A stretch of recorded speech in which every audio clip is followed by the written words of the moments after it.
Hello everyone.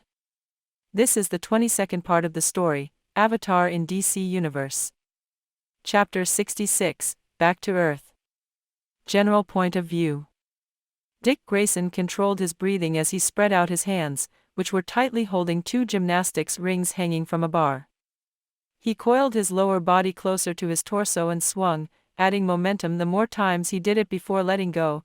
His body spun and twisted through the air before he landed on the mat gracefully, the Grayson way. He felt a brief surge of pride at completing the move, just like his dad had taught me, before the feeling was replaced by the pain of loss. He shook his head to get rid of the thoughts and made to go back to his exercise routine before his holographic computer beeped. Dick frowned and went towards the table. He clasped the device onto his wrist before turning it on and instantly taking a deep breath. The tracking chip he had discreetly placed in the small bag containing the diamonds that they'd found in Aden's position, was active again. What made Robin frown was just how close it was.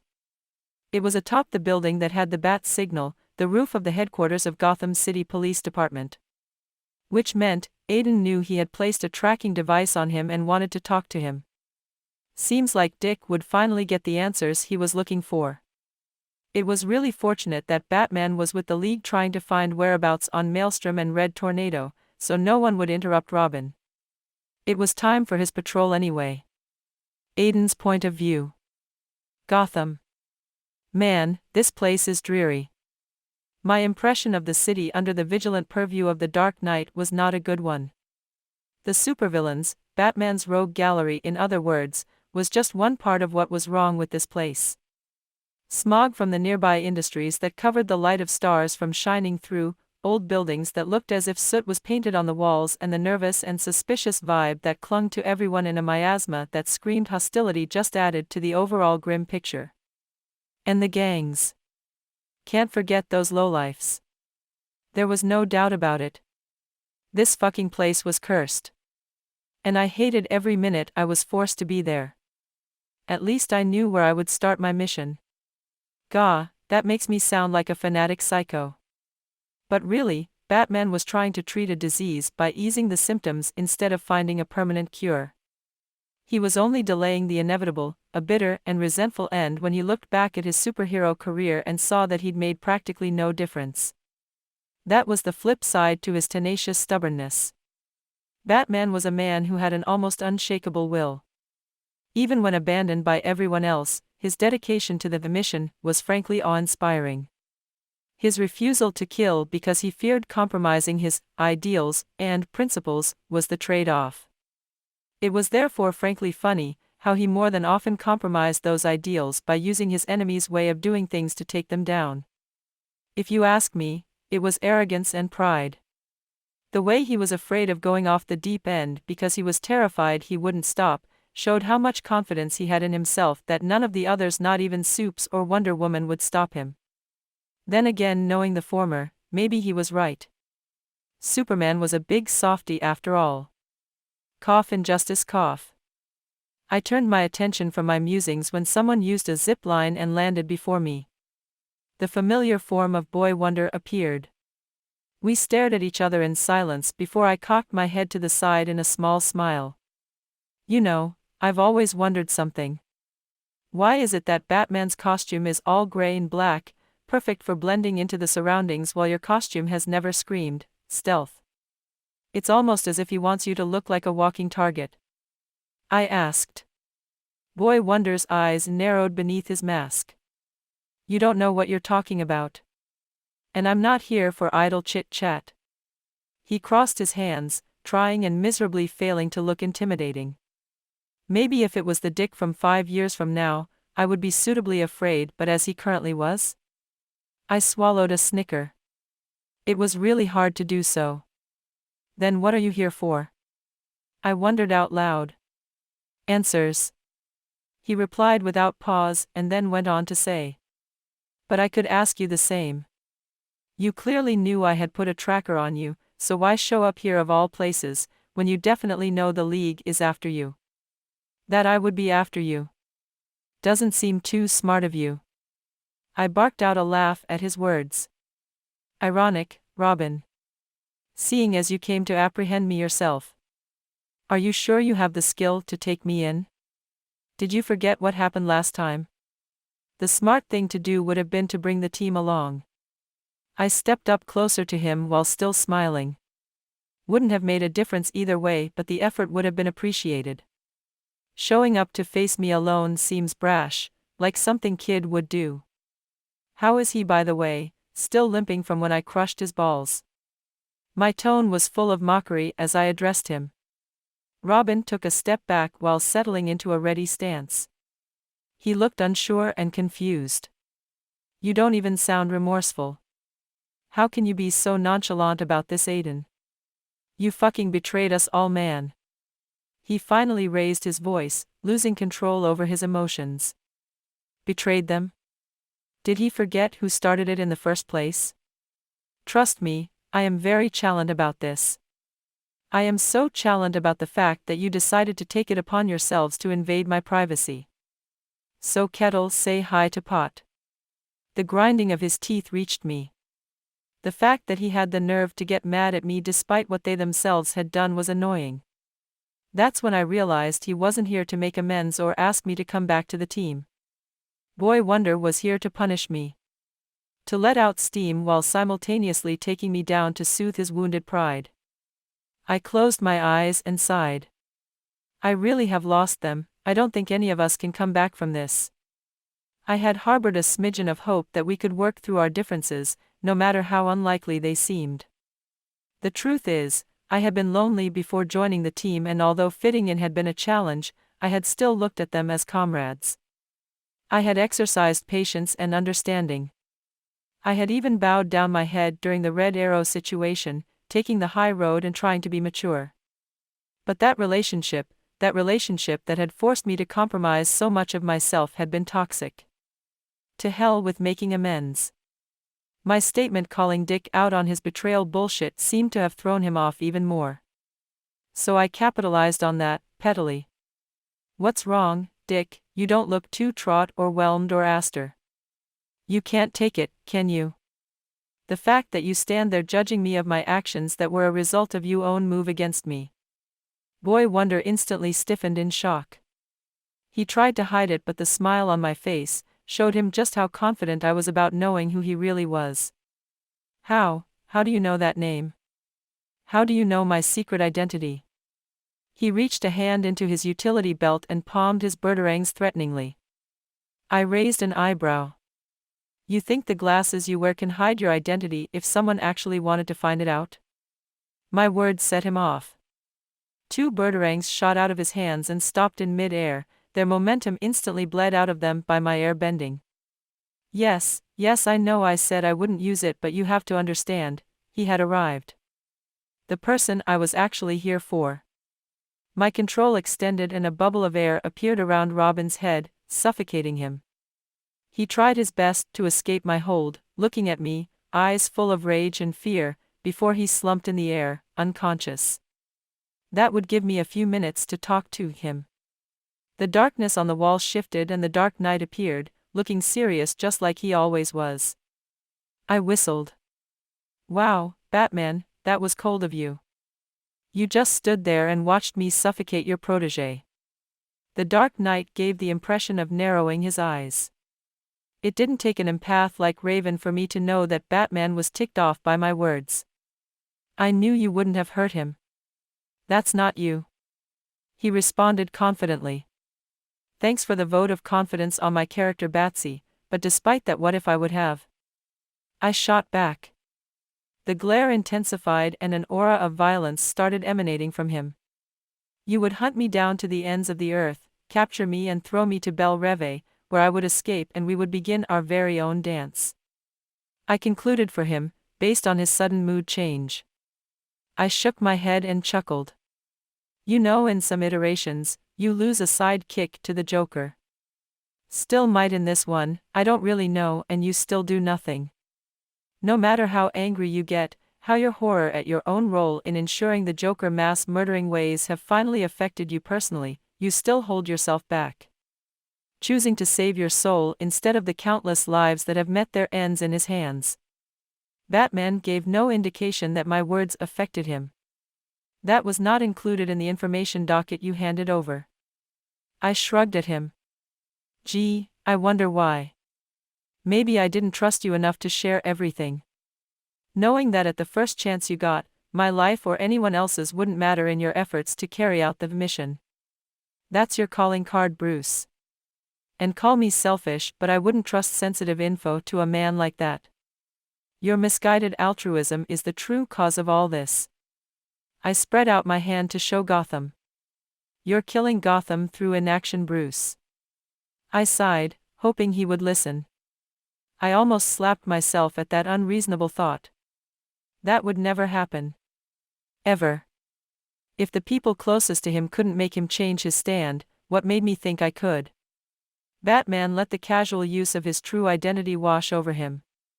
He probably had countermeasures to me trying to out him publicly. I am not here to have a discussion about whether my ways are right or wrong, Maelstrom. You don't get that right.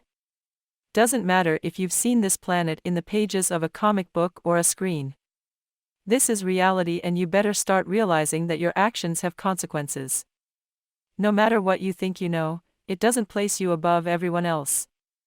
I was tongue-tied for a split second. That was the longest I had ever heard him speak. Without giving me a chance to respond, Batman walked up to me and used his height difference to stare down at me. What I want to know is what happened. Attacking the team was not part of the plan. Chapter 67, I'm done, Batman. Aden's point of view. That was before I arrived to a fucking trial. That wasn't part of the plan either, Batman. I refused to back down. Despite the intimidating glare that was leagues above what Robin could pull off, I was done with giving way. And why is that? I debriefed the team and they had sufficient reason to call you out. The Dark Knight growled out. I took note of the way he worded his statement and read between the lines. He had said, the team, not your team or the rest of the group or your teammates. He knew I wouldn't be coming back. No matter what. You have not been upfront with us. With me, Aden. He continued. I cocked my head to the side. Everyone is entitled to their own secrets, Bruce. You know that more than most. Not when that information puts the rest of the team in danger. Trust me, I know that. I've heard it from our dear team leader. Anyone else would have been shaking in their boots at interrupting the Dark Knight, but after the adrenaline-fueled close shaves and the eventful few days, fear was far from my mind. Having the patience of the gods, Batman simply let the interruption wash over him with no reaction. You almost compromised the mission. Would have had the situation turned out differently. Batman stated, his voice gaining a hard edge. I stared at his mask-clad face and realization hit me like a ton of bricks. You held back.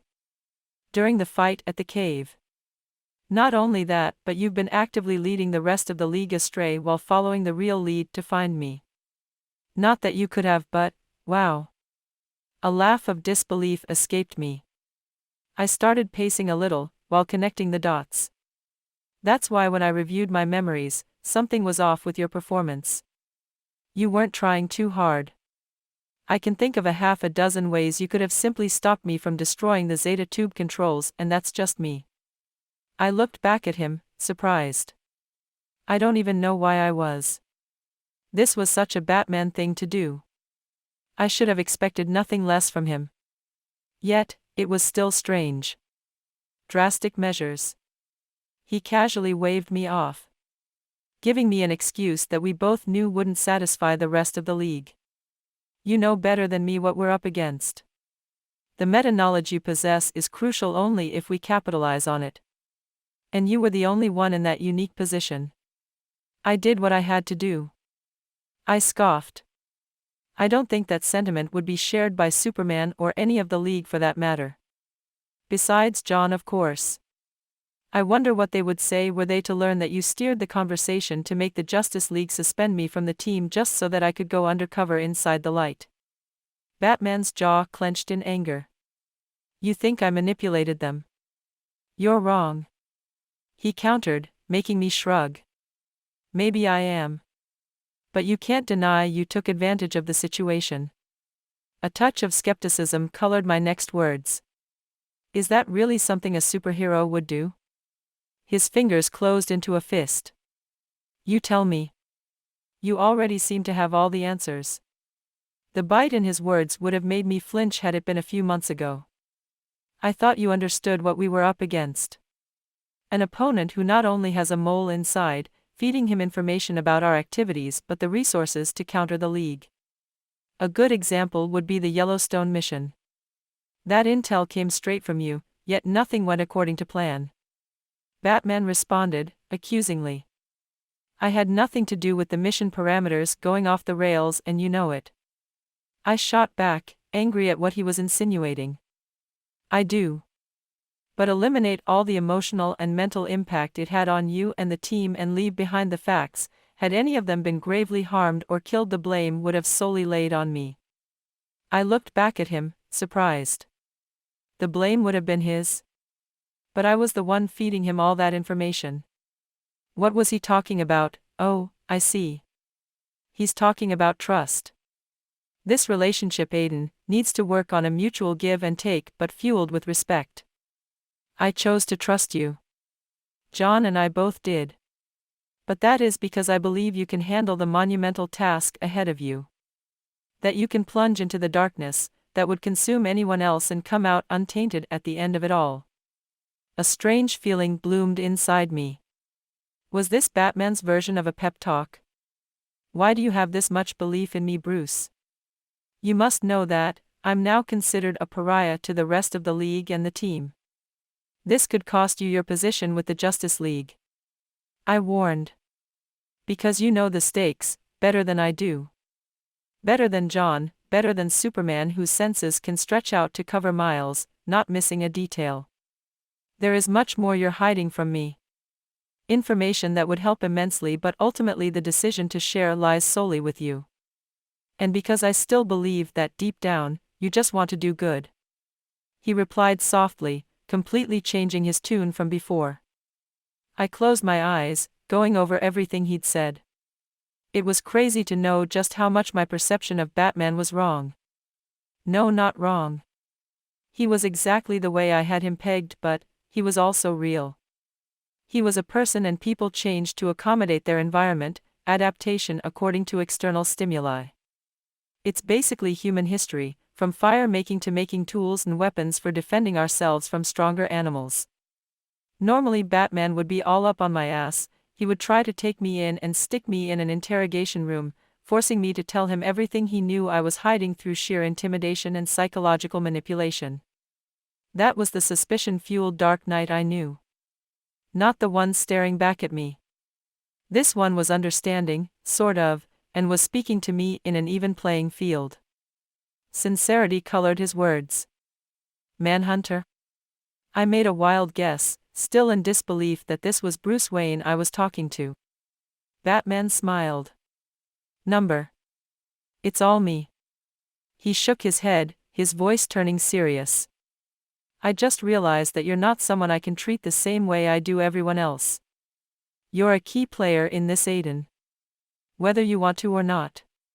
He placed a hand on my shoulder. You messed up, son.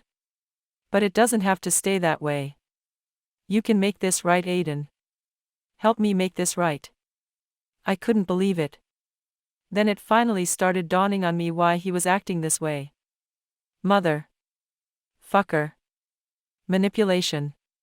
He needed me more than I needed them. I would know how to infiltrate the light easily, without Batsy needing to intervene to make the transition seamless. The belief he had on me was just a way to emotionally bind me to the mission, to make sure I stuck it out without switching sides. This was a long-term carrot. Anyone else would have been fooled by it. And that subtle manipulation was the last straw. I shrugged his hand off my shoulder in disappointment. I'm done. I want nothing to do with the League or the team. I stared back at the man who had helped me fit in. The superhero who had shown great faith and belief in me. He had changed. And it was all my fault. You'd think that was impossible. That the vaunted Dark Knight, someone who had threatened Darkseid himself. Someone who had gone up against the monsters of hell and lived to tell the tale would not change so easily. But maybe lying awake at night, mulling over the possibilities that this world, his whole reality might be fake, was more than he could handle. Maybe subconsciously, the Dark Knight was terrified, and that terror was showing in the way he was doing things differently. The wrong decisions he was making. I should have seen it before. Especially when he let me suffocate Robin just so we could talk. And the strange feeling I got when I found out he was actively sabotaging the League's efforts to find me. And then there was the manipulation part. You've changed, Bruce. And I'm sorry that I played a role in it. I told him sadly. Don't. Batman responded.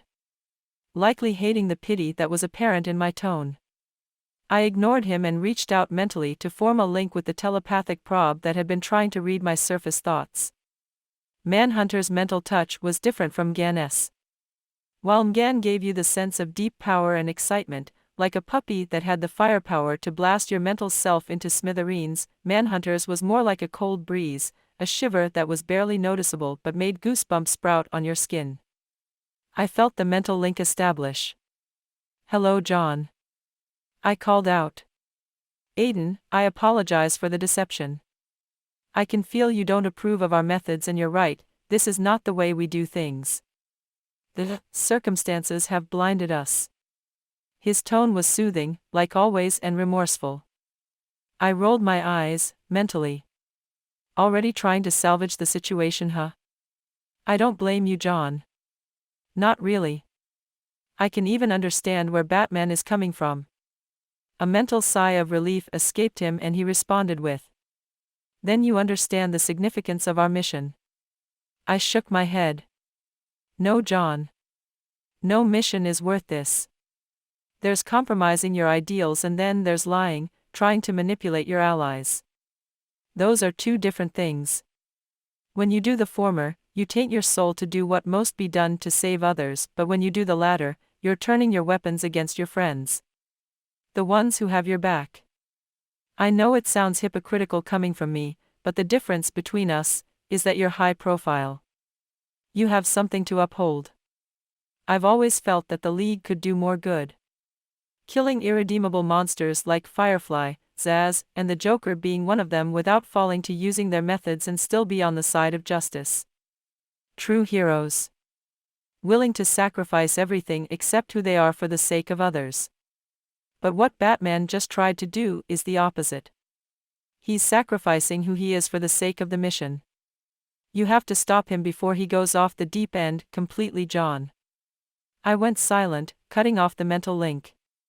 Batman was still staring at me, with an unreadable expression on his face. I had no doubt that John would relay our entire conversation to him, but I wanted him to hear it. I spared one look at Dick and smirked inwards. He'd already woken up and was just pretending to be passed out. I wonder how much of our conversation he heard. Goodbye, Batman. Saying that, I boom-tubed back to the elemental dimension before he could do anything. Chapter 68, We Meet Again, Part 1. General Point of View. Maze, be honest. Red or blue? The King of Hell asked, holding up two ties in the air. Maze rolled her eyes in annoyance. Does it even matter? You hate ties. Only thing I've seen you wear is a bow tie. She replied. Lucifer looked at her with a slight smirk. Well, can you blame me? I have to look my best. After all, tonight is a special occasion. Saying that, he threw both ties away and they unraveled into motes of light floating in the air before disappearing. Maze raised an eyebrow at the action from where she was lying on the couch. For someone very interested in keeping a low profile, you sure don't. Flashing lights accompanied by disappearing fabric doesn't exactly scream subtle. She bluntly said, emphasizing with air quotes. Lucifer ignored her and straightened his gray shirt. He adjusted the black tuxedo above the shirt and made a pose on the long mirror placed on the wall. The suit was form-fitting and very flattering to the godly physique underneath. So what do you think? I was going for a formal but casual look. The color of the tux is certainly grim, but the shade of the shirt steals away from that and emphasizes my eyes, right? Mazikeen hummed in a sour tone while lightly caressing one of her daggers. Lucifer spared her a glance from the corner of his eyes and smirked. "You're certainly a delight today," he observed, while his black hair shifted to blonde, then brown before settling back to black again. He was trying out different aesthetics to see what worked. The problem was that everything did. Maze stared at him and narrowed her eyes. "Despite your gaze being as sharp as your weapons, my dear, I'm afraid it's going to take more than that to hurt me." He turned to her and chuckled. "I certainly won't stop you from trying though," he added, turning his attention back to the mirror. Maze growled. "I just don't understand why you choose to do nothing and allow this insult to stand. I get your refusal to not intervene, but why do you insist on my staying my hand?" Her voice turned soft and deadly, leaning forward slightly as a bloodthirsty expression appeared on her beautiful face. "It would be so easy to take this League of Shadows apart, Lucifer. To show them the full scope of what they're dealing with. To torture their leader until he begs me for death. Only to be denied. Time and time again." She got up and sensually walked to stand behind him, caressing his shoulders. Her face reflected on the mirror showed her licking her lips. "Come on, no effort would be required from my part and I've been cooped up for so long," she whined. An amused look graced Lucifer's face. "Seduction, Maze? Did you by chance forget who taught you that?" He turned around to stare at her. A devilish smile spread out across his face while a golden glow flashed inside his eyes. An aura of sinful temptation surrounded his form, undetectable to anyone but the Lilim standing before him. Maze gulped as her knees started growing weak. She bit her lips while getting lost in his gaze. I. She stammered, unfocused and preoccupied by his charm. "Shoo." Lucifer brought a finger to her lips and silenced her. "Shush, my dear. Don't question my decisions, is that clear?" he ordered, and Maze found herself nodding along to his words. "The boy will deal with our little spy problem. Think of it as a small test to see if he is worth my time." The aura retracted and Lucifer turned his back on the demoness that would have terrorized cities with her beauty alone, back in the day. Maze unsteadily made her way to a table and poured herself a drink. The glass came up to her lips and she chugged down the content. She closed her eyes while enjoying the slight burn down her throat. Her insides felt warm and good. She looked at the glass and wondered, how many of these could she down to forget the massive female boner she was now sporting for the literal devil. "Fucking Lucifer." She spat out softly. "Already did that, centuries ago, Maze." The angel in question pointed out smoothly. "Now be a dear and go welcome our guest. I'll finish up here and meet you on the lounge." Oh well, at least she could have a little bit of fun with the boy. Lucifer cleared his throat to grab her attention. His gaze pierced through her own, giving the impression he knew what she was planning. "Strictly stick to the non-alcoholic side of refreshments. I don't want you corrupting our little friend." "Not yet anyway," he told her. Maze spared one last aggrieved look at Lucifer's back and left to do his bidding. He was the boss after all. Aden's point of view. After boom tubing away, I decided to take off some time from running around to just unwind. I spent the day swimming in the water and just chilling on the beach as the heat of the sun gently beat down on my body. I'm not ashamed to say I was lured to sleep for a while by the gentle tides, soft breeze and warm sunlight. When I woke up, I did some fishing and toured the island for a few more fruits. My efforts did not go unrewarded and I found other delightful fruit combinations. Though none of them were as good as Grango. Others just didn't make sense. Like a coconut and watermelon variant that had a hard green shell, watermelon's flesh and a bland-tasting liquid. The whole thing was just, ugh. I didn't even waste time naming it. Others were notable. And my favorite right below Grango was a combination of banana and pawpaw. Yummy. The blend of flavor was simply amazing. Not as godly as a Grango, but close enough. In true Aden fashion, I came up with a lame-ass name for it. I called it Banpaw. After that, I left the island and played around the water, trying to fly through fire manipulation. The grind never ends, yo. Respect it, honor it, and most of all, do it. I was mostly running into the problem of control. Ozai's fire burst carried him into the air and allowed him to change directions through a continuous and expertly controlled stream. My own control was severely lacking as compared to a veteran firebender, and the output was inconsistent and erratic. I was dealing with the notion of go big or go home. Steam rose up from the contact of the blaze of fire burning below my feet, right above the ocean water. Keeping still and steady allowed me a modicum of control, but didn't help with the waste of power. Even an expert firebender would be weakened in minutes if they tried to keep this up. I only had the system to thank for this, but I could already feel the strain my body was under, trying to channel all that energy. The strain was thankfully minimal and adaptive physiology was working its magic as well. I looked down at my feet and marveled at the way the flames seemed to seep out a few inches above my skin, yet my heel was hot and lightly scorched. The heat was close to getting unbearable. I would have to stop soon if I wanted to be able to walk upright when confronting him. Something told me the meeting was not going to go as easy as I thought it would. Life never accorded me such small mercies, so why would it start now? Before stopping though, I decided to try off one last idea. The problem was that I was confining myself to an average firebender skill set when I was so much more. If controlling the power output was the problem, why not eliminate that requirement completely? Coincidentally, I knew of another character whose fire manipulation skills edged on large bursts for quick acceleration. Maybe I could find more inspiration from Shinra than Ozai. Granted, Shinra could only use his fire through the feet, but his fire manipulation was different from Ozai's, yet very similar to what I wanted to achieve. From then on, the practice only yielded fruits, and although the progress was minimal, I was getting there. After that, I flew above the water using air bending for that particular instant, to tour the other islands contained in the main dimension. Fun fact, the islands were numerous. Almost too many to count.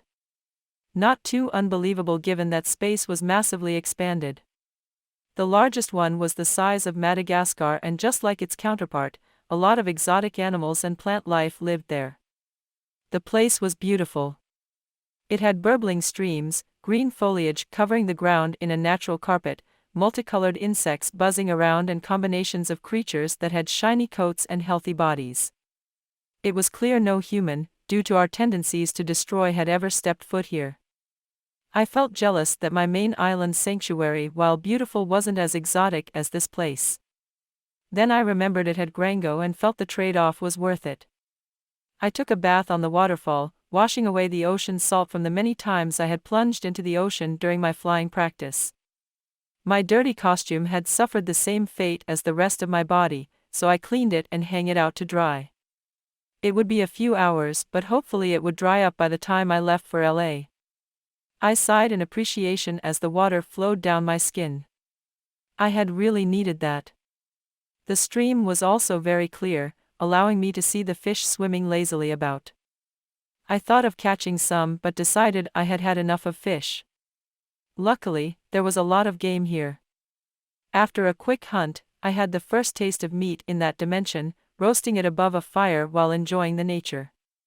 The meat was tender and delicious, the air was incredibly fresh, the water was also refreshing, and the fruits, not as good as Grango but still, incredibly close.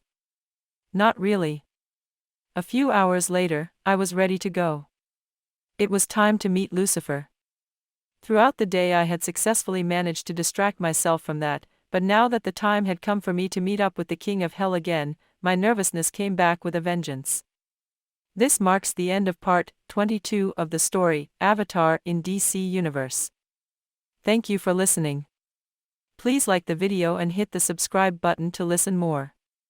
Hit the bell icon to get notified of all the new content uploaded to the channel ASAP.